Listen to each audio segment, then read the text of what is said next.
It's been over 18 months since the deadly FIU pedestrian bridge collapse, and now we know what caused the tragedy. We'll take you live to the bridge. Plus, when the sun, moon, and earth align, the tides will rise. It's caused by a few reasons, and it's generally in the atmosphere and ocean that contributes to this kind of hump up in the late summer into the fall. Miami is bracing this weekend for the annual event that would bring some of the biggest high tides of the year. And later on, the Miami Hurricanes football team suffered another bad loss this past week to Georgia Tech. With the season in shambles, what can the Canes do to get back on track? We will have all these and much more ahead on NewsVision. It starts right now.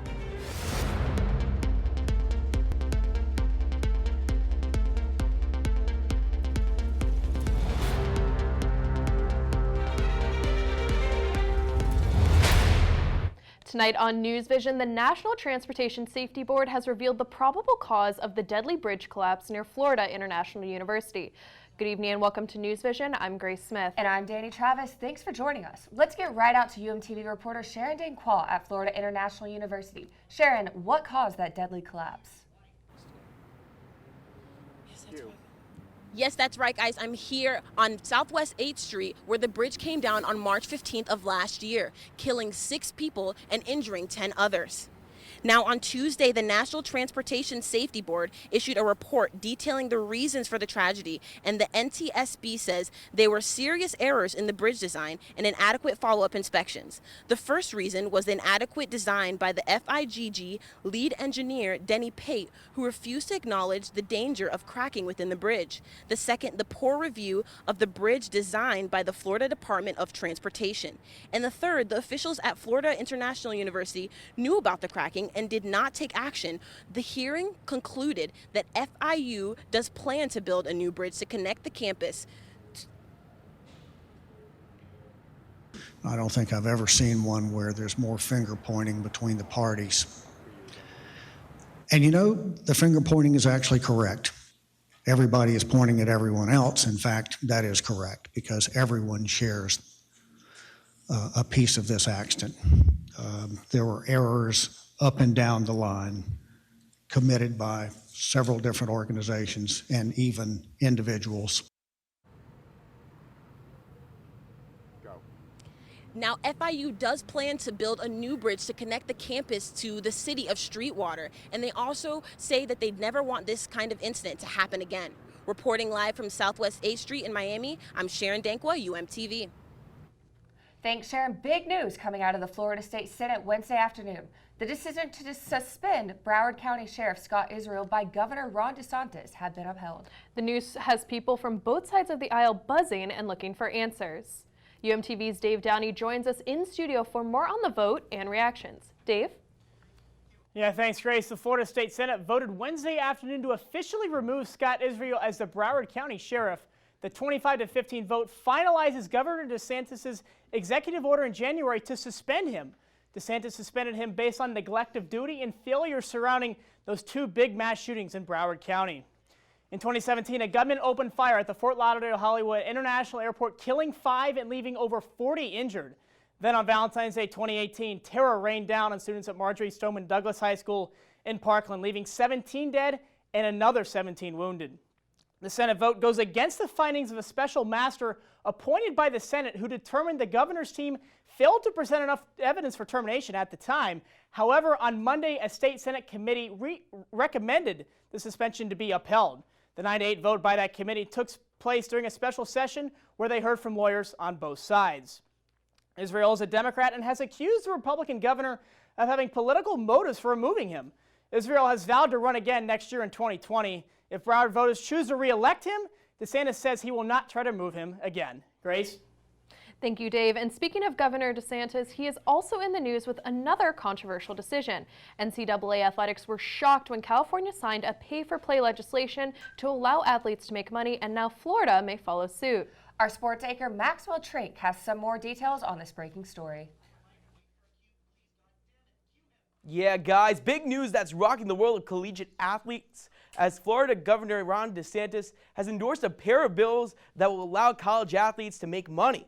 With DeSantis' approval, Florida and California are the only two states that will let student athletes profit on their likeness and image. Earlier this week, University of Miami Director of Athletics Blake James talked more on the issues involved with pay for play.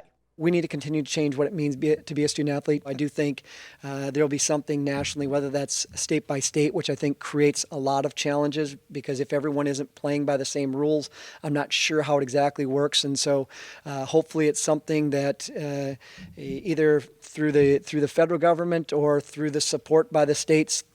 House Bill 251 is modeled after California law that passed last month. Legislation will affect more than 11,000 collegiate athletes in the state and is expected to be passed in 2020. The NCAA has yet to respond to the new Florida bills. I'll be back later with more sports news. Thank you, Max. Well, the Miami Business School has been revamped as the Miami Herbert Business School. The school has been named after alumnus Patty and Alan Herbert, who have donated over $100 million to the university. You may recognize the name for the Herbert Wellness Center. That is also named after the couple who have been a longtime benefactors to UM. The dean of the business school, John Quelch, said that the support from the Herberts will make the school a global leader in the business education. 4 flight attendants are facing money laundering charges after being found with over $20,000 at Miami International Airport's customs. Customs and Border Protection agents say 3 American airline flight attendants declared nothing, but were caught with about $22,000 in cash and pointed to a 4th employee as the ringleader. The 4 Chile natives are currently being held in Miami-Dade jail on a $10,000 bond. And a Penn State fraternity has been suspended after a 17-year-old high school student died last weekend at an off-campus house. State College police responded to a medical emergency Saturday evening and found the teenager unconscious and barely breathing. He was pronounced dead shortly after. The teen's death comes less than 3 years after a hazing-related death of 1 Penn State student. The off-campus house is not the fraternity's official residence. The suspension means the group loses all privileges as a recognized student organization. The investigation is still ongoing. Oh, that's so terrible. What a tragedy. Absolutely so sad. And coming up next, more information on the new drink spot on campus where you can get your favorite cup of Java, hot, ready, and on wheels.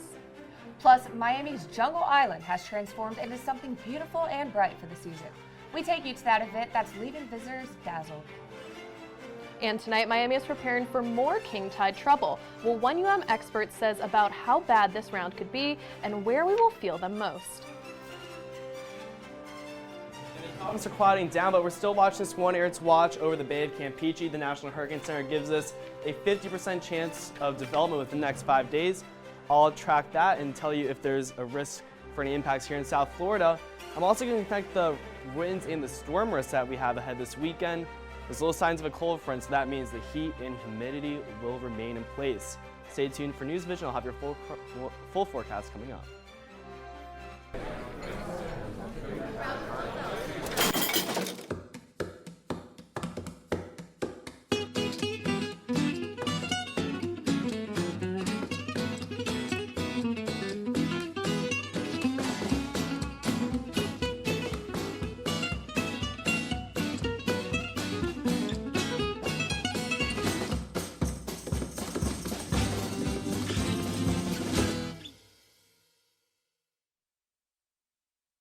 I was 0.5 credits away from completing high school, and I didn't do it. My support team never stopped pushing for me to be better because they knew who I could become as a person.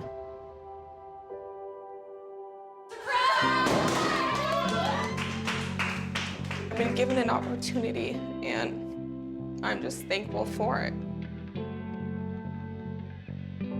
Find free adult education classes near you at finishyourdiploma.org.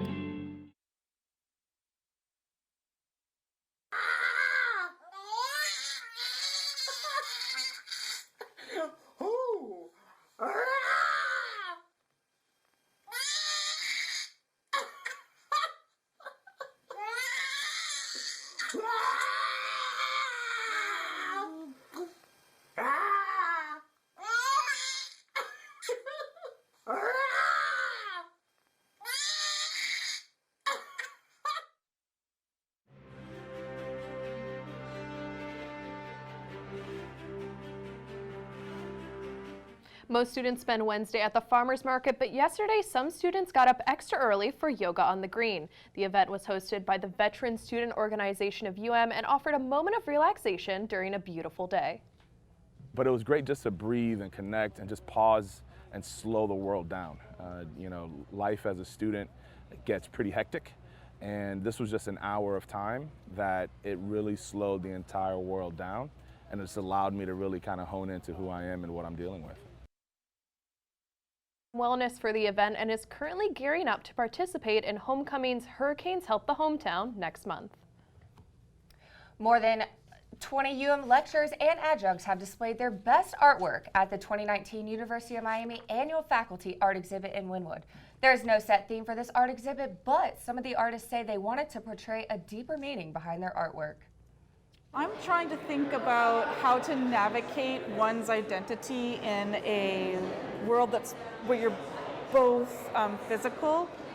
I mean, you're a physical being in a physical world, but you're also, you have this online identity, and you can be everywhere and nowhere at once via the internet. It can be translated through Amy's map showing how you can be a physical being, but also a cyber being at the same time. To get inspired for yourself, the UM Faculty Art Exhibit is open through November 8th, Wednesday through Friday from 10 a.m. to 6 p.m. Many students are typically tired and sometimes rushing to class, so the University of Miami has taken initiative to help them by introducing Brew Bike. Brew Bike is a student-run coffee company that started at Northwestern University and opened up at UM at the beginning of this semester. It is located in the middle of campus, so it is convenient for most students on their way to class. The cold brew is highly caffeinated and very delicious. Brew Bike offers flavors such as traditional cold brew, cinnamon sugar, and iced tea. They have 2 sizes and prices start at about $3. The baristas always make sure the coffee is high quality. Awesome for students because it's on their way to class, the lines go by really fast, and the coffee is amazing. It's very caffeinated, and we have different flavors so you can mix it up every time. The Brew Bike is on campus permanently every day, weather permitting. Above normal tide cycles have been impacting South Florida this fall. These are known as the king tides. And one of the most significant tidal events of the year is ahead this weekend. Our weatherman Jackson Dill tells us more. It may not feel like fall in Miami with temperatures in the high 80s, but it is the astronomical fall, and with it come the king tides. This non-scientific term represents the highest tide cycles of the year. These tides peak during September, October, and November in about 5-day intervals. Tides are driven by what happens in space. The gravitational attraction the Earth has with its moon and the sun fuels the fluctuations in the rises and falls in the sea water levels. Brian McNulty is a senior research associate at the University of Miami's Rosenstiel School of Marine and Atmospheric Science who focuses on tropical cyclones, but is becoming more and more interested in the king tides. It's caused by a few reasons, and it's generally in the atmosphere and ocean that contributes to this kind of hump up in the late summer into the fall. So there's things like the ocean temperature and onshore winds and surface pressure that all contribute to these higher than normal tides this time of year. In addition, McNulty says it coincides with the full or new moon and when the moon is closest to Earth. South Florida is particularly affected by these tides thanks to its lower elevation.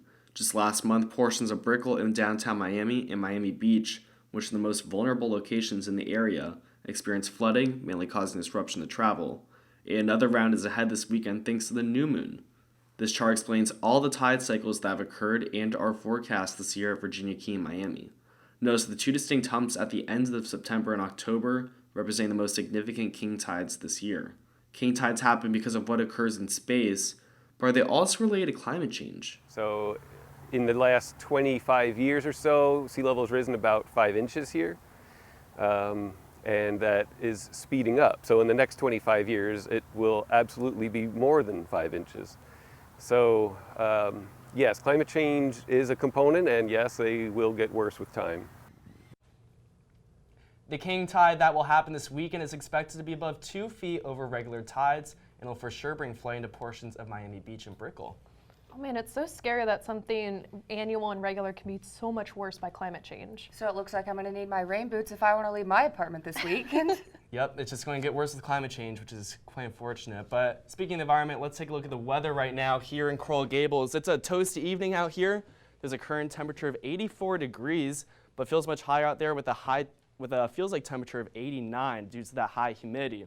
So let's take a look at the radar right now. It's very clear here across South Florida, which is kind of unusual when we get this high heat, high humidity levels.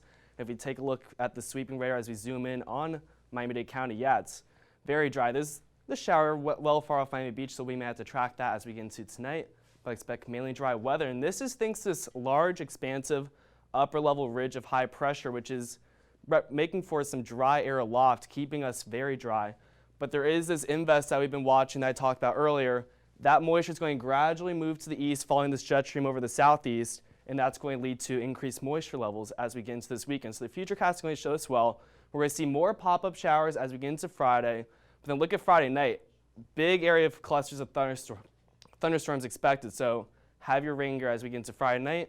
And we're going to see that storm risk continue as we get into the weekend. So not the best beach weather for Saturday.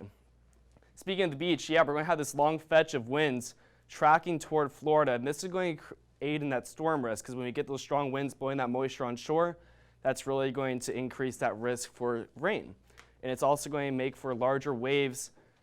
2 to 4 foot waves is expected, but we could see waves getting up to like maybe 5, 6 feet. And that onshore flow is going to make for a rip current risk as well. So pretty dangerous to go in the water this weekend. I suggest you don't go in. It's also going to be hot and humid. It's been so humid. Normally we get a cold front this time of the year. Nothing's in sight. So we have this first cold front tracking east. It's not going to make it through. It's going to stall out instead to our north. But then we're going to see this next cold front trying to make it to the east coast, but instead it's going to stall out again. So yeah, hot and humid weather will remain in the foreseeable future. Let's take a look at tonight's forecast. 80 degrees, very toasty. In fact, record high low temperatures expected, but mostly clear skies is expected for tonight. Here's the 7-day forecast. Yep, storm chances will increase Friday, Saturday, and Sunday with highs in the upper 80s. And then as we get into next week, yep, storms will remain around with temperatures still quite toasty. Also check out these lows, near 80 degrees. So yeah, summer is still continuing, and who knows when it's going to end. Thanks, Jackson. And this lantern event is not the only one lighting up our area this weekend. The amusement park Jungle Island is inviting visitors from around the world to see the jungle lit up at night. UMTV reporter Katie Binty has the story that's sure to brighten your day. Miami resident James Belila didn't know much about the new colorful festival called Luminosa taking place in Jungle Island right now, but he was curious and came to check it out. I mean, it's absolutely gorgeous. I saw this whole South Beach thing, and I just wanted to check it out with my own eyes. I mean, I thought it would be pretty incredible, so here I am. Belila is one of the thousands of visitors who have flocked to Jungle Island since Luminosa opened on October 5th. The Festival of Lights brings guests on a journey through Miami by using silk lanterns filled with over 1 million LED lights. When you're going through Luminosa, it takes up 13 of the 18 acres here at Jungle Island. You have giant lanterns on either side of you. As you're walking through, the entire place is illuminated. Luminosa represents a traditional Chinese lantern festival, but with a local twist. Instead of going with dragons and red lanterns, we decided to take inspiration with everything that moves us living down here in Miami. So we got our inspiration from the Everglades, from Biscayne Bay, and from Miami itself. The name Luminosa, translated from Spanish to English, means bright. This festival is an opportunity for guests to experience Jungle Island in a new and illuminating way. Jungle Island partnered with one of the largest lantern groups in China, called the Zigong Lantern Culture Industry Group. They have created hundreds of lanterns across 34 exhibits for Luminosa. And the decor is not the only thing that reminds visitors that they are in Miami. We have a few food options, food trucks, as well as our famous Flamingo Kitchen. It's not your typical park food or attraction food. You can find everything from burgers to wraps to even Cuban flair, and it's really delicious. So it's about time to take a break from walking around. I'm here outside of the Flamingo Cafe, and I'm super excited to try some of the food everyone's been talking about. Let's go. The Festival of Lights is a perfect gathering for family and friends to have a good time. I think it's really unique, and Miami is all about, the unique things that are going on. So anytime there's a cool event, people will come to it and have a good time, take some Instagram shots, and call it a night. Luminosa will be open until January 8th. For more information on Luminosa, be sure to check out the Jungle Island website at jungleisland.com. For UMTV, I'm Katie Benty. Tonight, the Asian American Students Association will be lighting up Lake Osceola. UMT reporter Julia Hecht is live near the lake with how you can see this special show. Julia, what's going on out there?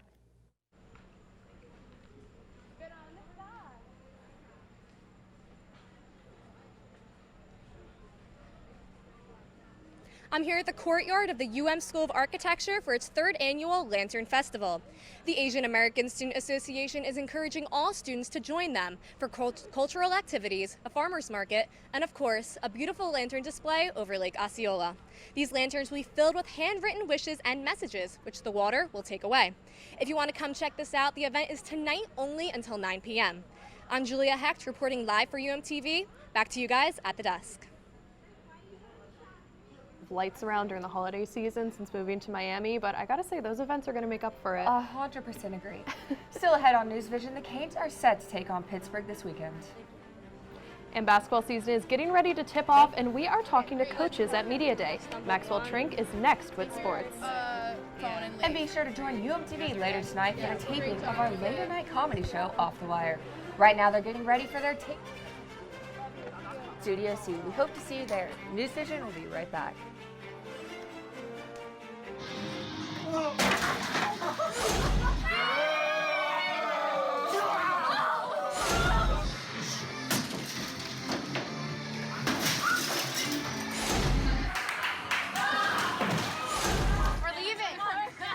Most party fouls are pretty dumb. But if you decide to drink and drive underage, you could lose your license and your freedom. Underage drinking and driving. The ultimate party foul.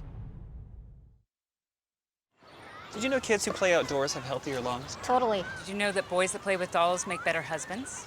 My son has lots of dolls. But did you know terry cloth diapers breathe better? I did. It's totally true. Oh, yeah. Did you guys know statistically friendly kids have more friends? Yeah. That's obvious. Did you know most people think they're using the right car seat for their kid, but they're not? Parents who really know it all know for sure that their child is in the right seat. Visit safercar.gov/the right seat to make sure your child is protected. Oh! Checking your fantasy league? Nah, just my 401k statement. Nice. Where'd you find the money for that? I've just been saving a little every month. I can't seem to save anything. Well, what about all this? What about the money you're spending? What money? It's gone before I can get my hands on it. I got a pizza for a Todd. Hey, can somebody spot me? When it comes to financial stability, don't get left behind. It's 547. Get tools and tips for saving at feedthepig.org.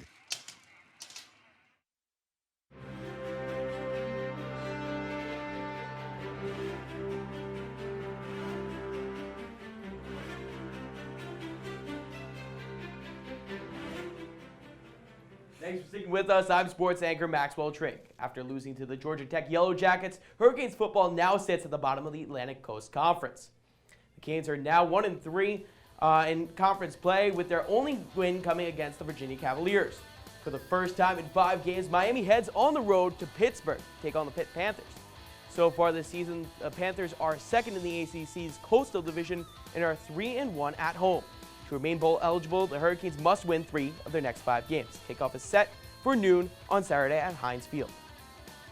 Legendary quarterback Bernie Kosar has been named to the 2019 ACC Football Legends class. Kosar left UM after 2 years and held records for passes completed, passing yards, and touchdown passes thrown. Throughout his NFL career, the former QB played for the Cleveland Browns, Dallas Cowboys, and Miami Dolphins. Kosar was inducted into the UM Sports Hall of Fame in 1995. Hurricanes basketball is just around the corner, and the University of Miami has hosted its annual preseason media day in preparation for the year. Canes women's basketball lost 2 key players from last season in Laura Cornelius and Mesa Hall. Forward Beatrice Montpremier was named ACC Preseason Player of the Year and is expected to lead the charge for Miami. After a year of struggles for the Hurricanes men's basketball team, Miami brings back 4 freshmen to the program, adding more depth to the squad. We have our challenges, but as any competitors would tell you, they love the challenge of competing against the best, and that's what we do every night in the ACC. We're not perfect. We've got a lot of flaws, but I am excited, and we have quality depth. Week with the women's facing Nova Southeastern on Tuesday and the men's squad tipping off against Flagler on Wednesday. Tonight, the Canes are taking on number 15 ranked Clemson Tigers at Cobb Stadium. Score right now is 0-0 in the first half. After this match, the Canes will only have 2 games left in the regular season. Well, that will do it for me in sports. I'm Maxwell Trink. Back to you guys at the desk. Thanks, Maxwell. Really exciting stuff happening in sports. Right, we're very proud of all of our teams and still ahead tonight on NewsVision. Get ready to shimmy and shake. We'll show you how one UM organization is spreading their culture through dance. When NewsVision returns, don't go anywhere.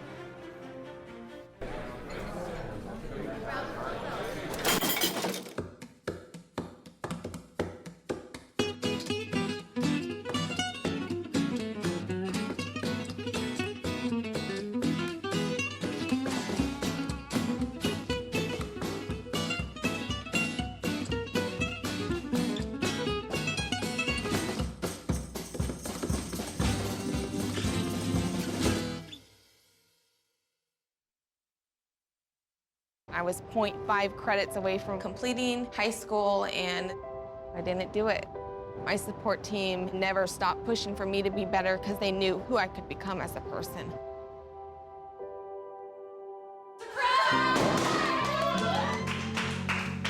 I've been given an opportunity, and I'm just thankful for it.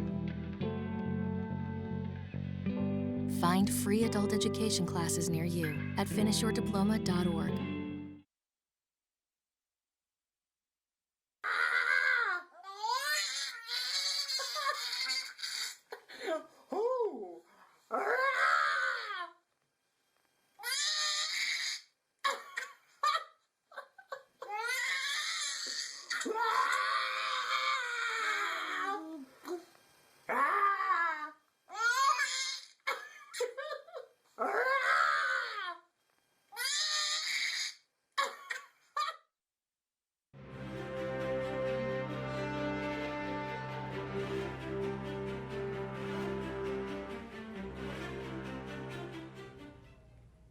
Thank you for staying with NewsVision. One University of Miami organization is highlighting Latin culture. As our reporter Sofia Vitello explains, the group is spreading diversity through a 6-step dance.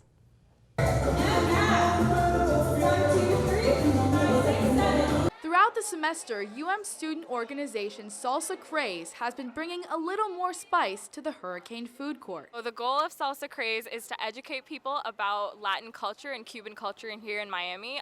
Because we live in Miami, everyone in Miami already knows how to dance, so it's our job to teach the people who maybe aren't from Miami how to dance. The salsa classes take place in the Storm Surge room because the space provides the opportunity for a large group of students to dance together.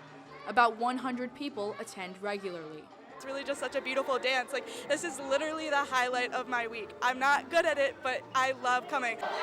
There is no experience required to join this class. The beginner salsa dancers are broken up into 6 groups and are being taught by several members of Salsa Craze. Honestly, one of my favorite parts is when it finally clicks and the students get to move on to the next level, because once you really get that flow going, it's just your passion really comes out, and seeing that in people that at first didn't even know how to start is just so amazing. Some dancers go for the experience and others go for the culture. You know, feeling the music, spending time with family, so salsa, it's really important. And I think this is how I deal with the stressful situations, and this is how I am connected to my culture. While students are taught the framework of salsa dancing, instructors are learning a few things themselves. Everyone who I've taught has improved so much since I've started teaching them, and they've also helped me improve. Classes are Wednesdays and Fridays at 6:30 and run through the entire school year. The cost is $25 a semester, with each class costing only 8 cents. Reporting for UMTV, I'm Sofia Vitello. That looks so fun. It makes me want to learn. I always pass by there walking back to my place, and it just seems so fun. Like, sign me up. I mean, I know somebody that's pretty good with salsa himself, Victor Cruz, former Giants wide receiver. He used to get into there and, do his thing. You know, I have to say, I don't really think any of us are top-notch dancers, so we should all hit up those classes, and we should all, dance it up. And that's all we have for tonight. Thank you for joining us. We'll be back next Thursday with a special spooky Halloween episode. We hope to see you then. Have a great night.